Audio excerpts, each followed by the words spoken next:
صباح النور سارة. صباح الأنوار وجمعتك مباركة. لا إياك والعدس. صباح الخير يا زن.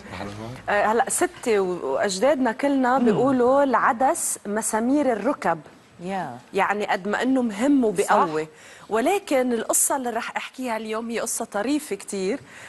رح تشوفي ليش بالأخير قال وإياكم والعدس. بس أكيد نحن بننصح كل المشاهدين انهم ياكلوا عدس. حبيب الشعب خاصة في الشتوية احنا الآن. طبعا.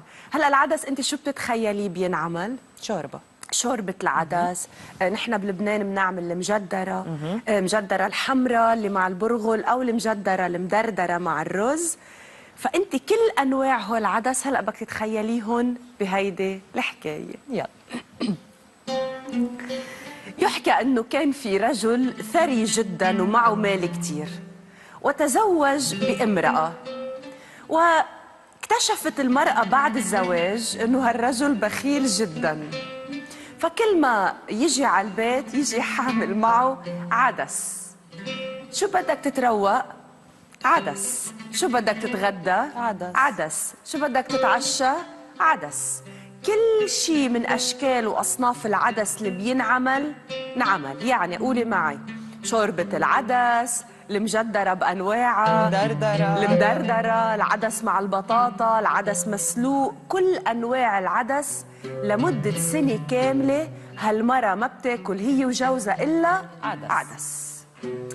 فقامت راحت زارت أهلها، ومن كتر ما خلص اختنقت، عرفتي كيف؟ ما عادش قادرة تتحمل، قامت قالت لهم القصة.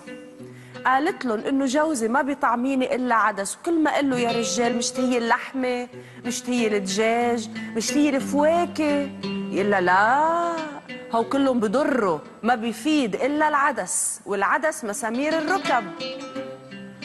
قاموا إخواتها الشباب قالوا لها تركي علينا، خدي هالعشبة خليه يشربها ضمن الشاي أو الزهورات، وبعد ما يشربها نحن حنكون عندك والباقي علينا.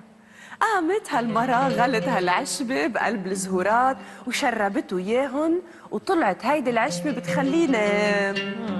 ما كان غفي، كانوا إخواتها للمرة فاتوا وحملوه، فوتوه على غرفة مظلمة جدا جدا، فضوا منها كل شيء، شلحوه ثيابه الخارجية، لبسوه ثياب الكفن، وحطوه وكأنه هو ميت. هلا بعد شوي هو فاق من النوم، بس هو فاق من الموت. طلع هيك حواليه، كانوا مجهزين الدخان وهيك إضاءة خفيفة بعيدة من ورا، وهن لابسين أبيض هيك كله من فوق لتحت مخبيين وجهن. عمل هيك هو: وين أنا؟ شو عم بصير؟ شو هيدا؟ غير صوته خيو قال له: أهلا فيك بعالم البرزخ، مين ربك؟ فهون تأكد هو إنه هو مات. ربي الله هو ربي، لا إله إلا الله. رد الخي التاني قال له: مين نبيك؟ رد: مين نبيه؟ شو دينك؟ رد: شو دينه؟ قال له: شو كنت تعمل بحياتك أكتر شيء؟ قال له: آكل عدس. قال له: كنت آكل عدس كل يوم؟ قال له: كل يوم كنت آكل عدس. قال له: عقاب اللي بياكل كل يوم عدس صبح وظهر وعشية إنه ينجلط بالصوت لا يوم البعث، ليوم القيامة. ونزلوا فيه ضرب بالصوت، لا حتى غاب عن الوعي من كتر الضرب.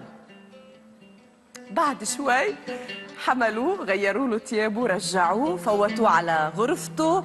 فاق هو هيك تعبان، موجوع، دوخان، مش عارف شو صاير فيه. طلع هيك، فتح عيونه، لقى وجه مرته قدامه. طلع بثيابه، لقى لابس ثيابه. طلع لقى حاله بأوضته بغرفته. قال لها يعني أنا ما متت؟ قالت له: لا، شو عم تحكي أنت؟ قال لها: يعني أنا بعدني عايش؟ قالت له: إيه نمت لك شوي وفقت. قال لها: طيب شو بدنا نعمل؟ قالت له: بدي أحط لك الأكل لحتى تاكل. قال لها: شو عاملة أكل؟ قالت له: عدس. لا لا لا لا لا لا ما بدي عدس، رايح اشتري لحمة وفواكه ودجاج ولبن، العدس ما عاد بدي اكله من هون لموت. قالت له: ليه؟ قال لها: إياكي والعدس، عذابه ليوم البعث. وهيدي حكايتي حكيتها وعدتكم خبيتها.